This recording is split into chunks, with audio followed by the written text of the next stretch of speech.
Happy morning friends. இன்றைக்கி டியூஸ்டேவோட mini vlog பார்க்கலாம் வாங்க.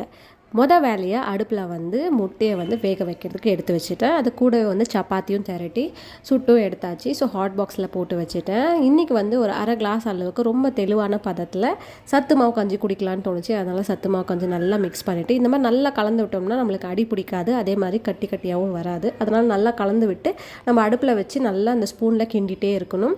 கூடவே பிளாக் காஃபி வச்சாச்சு. ஸோ சத்து மாவு கஞ்சி ஆஃப் பண்ணிவிட்டு பிளாக் காஃபி ஒரு மக்கில் ஊற்றிட்டு ஒரு 2 நிமிஷம் பிரேக் எடுத்துக்கலான்னு சொல்லிட்டு பால்கனிக்கு மறுபடியும் கிச்சனுக்கு வந்து புதினா சட்னி இன்னைக்கு செஞ்சுருந்தேன். அதுக்கு தாளிப்பு கொடுத்துட்டேன். அடுத்தது ஹஸ்பண்டுக்கு வந்து பாக்ஸ் பேக் பண்ண மாதிரில எல்லாமே தனித்தனியான பாக்ஸில் வந்து பேக் பண்ணியிருக்கேன்.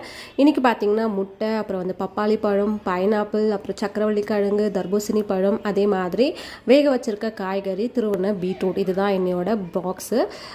என்னோட பிரேக்ஃபாஸ்ட் இப்படி தான். 2 சப்பாத்தி, கொஞ்சமாக புதினா சட்னி, பப்பாளி பழம். பாய்.